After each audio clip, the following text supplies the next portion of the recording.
നമസ്കാരം. ഒരു ജനാധിപത്യ മതേതര രാഷ്ട്രത്തിൽ വിശ്വസിക്കുന്ന പൗരനെന്ന നിലയിൽ എല്ലാവർക്കും തുല്യ അവകാശവും തുല്യനീതിയും ലഭ്യമാക്കേണ്ടതുണ്ട്.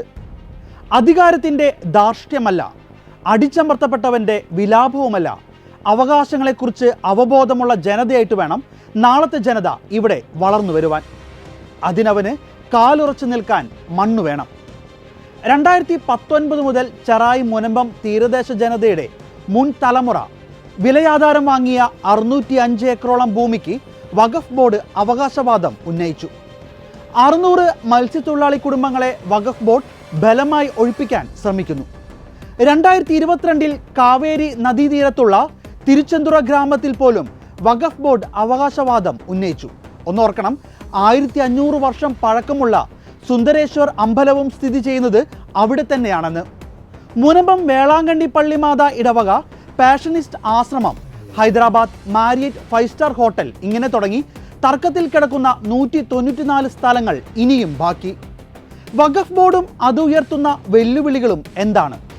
എന്തുകൊണ്ടാണ് ഈ കാലഘട്ടത്തിൻ്റെ ആവശ്യകതയായ ഈ നിയമം ഭേദഗതി ചെയ്യപ്പെടണമെന്ന് ആവശ്യപ്പെടുന്നത്?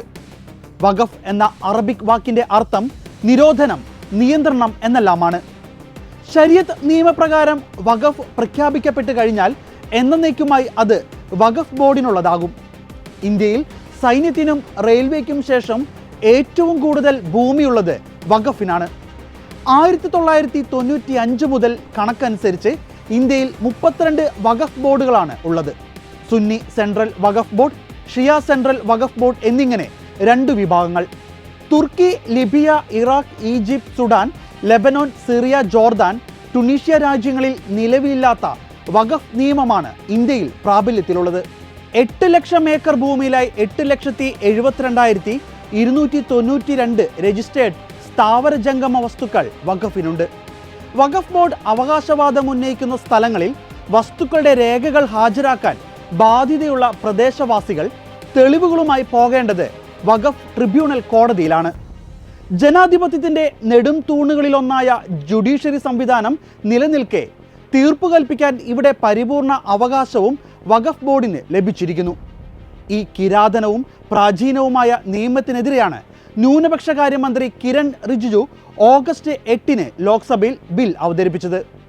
1995 വഖഫ് ആക്ട് 40ാം അനുച്ഛേദം ഒഴിവാക്കി വഖഫ് ബോർഡ് സ്വത്ത് വഖഫിൻ്റെ ആണോ അല്ലയോ എന്നറിയുവാനുള്ള വ്യവച്ഛേദനാധികാരം ജില്ലാ കളക്ടർമാരുടെയും ജഡ്ജിമാരുടെയും മേൽനോട്ടത്തിൽ ആകണം. അംഗത്വം, പ്രവർത്തനം, അവകാശവാദ സ്ഥിരീകരണം എന്നിവ ഉൾപ്പെടുന്ന അനുച്ഛേദം 9, 14 എന്നിവയിൽ മാറ്റം വരുത്തൽ, വനിതാ പ്രാതിനിധ്യം ഉറപ്പാക്കൽ എന്നിവയാണ് ഈ ബില്ലിൽ ഉൾപ്പെടുത്തിയിരിക്കുന്നത്. 19ാം നൂറ്റാണ്ടിൽ ബ്രിട്ടീഷ് അസാധുവാക്കിയ ഈ നിയമം 1913 മുസൽമാൻ വഖഫ് സാധുകരണ നിയമത്തിലൂടെ പുനഃസ്ഥാപിക്കപ്പെടുകയും 1954 നെഹ്റു സർക്കാർ വഖഫ് ആക്ടിലൂടെ വഖഫുകളുടെ കേന്ദ്രീകരണം സാധ്യമാക്കുകയും ചെയ്തു. 1995 പുതിയ നിയമ ഭേദഗതി വന്നതോടുകൂടി വഖഫ് കൗൺസിലിൻ്റെയും സ്റ്റേറ്റ് വഖഫ് ബോർഡുകളുടെയും ചീഫ് എക്സിക്യൂട്ടീവ് ഓഫീസറുടെയും മുത്തവല്ലിയുടെയും അധികാരവും പ്രവർത്തനവും സാധാരണ സിവിൽ കോടതികളിൽ ചോദ്യം ചെയ്യാനാവാത്ത വിധം വിധി തീർപ്പവകാശം അനുവദിച്ചു കൊടുത്തു. ഒരു മതേതര ഭരണഘടനാ സംവിധാനം നിലനിൽക്കെ അധികാരത്തിൻ്റെ അഹങ്കാരത്തിൽ ആർത്തിമൂർത്ത് അധിനിവേശം മറ്റു ജനങ്ങളെ ദുർബലപ്പെടുത്തുമ്പോൾ എങ്ങനെ കണ്ടു നിൽക്കാനാകും? 2024 ജൂലൈ 26 മധ്യപ്രദേശ് ഹൈക്കോടതി ജഡ്ജി പറഞ്ഞ ചില വാചകങ്ങളുണ്ട്. അതിങ്ങനെയാണ്: നിങ്ങൾ എന്തിനാണ് ഈ ചെറിയ പ്രോപ്പർട്ടി വഖഫ് ബോർഡിൻ്റെ ആണെന്ന് പറഞ്ഞ് നോട്ടിഫിക്കേഷൻ നടത്തി സമയം കളയുന്നത്? ഒറ്റയടയ്ക്ക് ഭാരതം മുഴുവൻ വഖഫ് ബോർഡിൻ്റെ എന്നു പറഞ്ഞ് ഒരൊറ്റ നോട്ടിഫിക്കേഷൻ ഇറക്കിയാൽ കാര്യം കഴിഞ്ഞില്ലേ? പണ്ട് ഭാരതം മുഴുവൻ മുഗളന്മാരും ഭരിച്ചിരുന്നതാണല്ലോ. जो भी सरकारी दफ्तर को कह देंगे कि वक्फ प्रॉपर्टी तो हो जाएगा. मेरा सीधा सा क्वेश्चन है, ब्लंट. कल को अग्रवाल साहब की प्रॉपर्टी का नोटिफिकेशन निकल जाएगा तो फिर अग्रवाल साहब को निकाल के बाहर कर दें? ये उसके लिए कोई प्रोसीजर है? इतना ही पूछ रहा हूँ भाई. प्रोटेक्टेड मॉन्यूमेंट है, ये ऐसे डिक्लेयर हो गया 89 में. 5 of The notification is issued under this. भाई साहब, आप तो ताजमहल भी ले लो यार, लाल किला भी ले लो, कौन मना कर रहा है?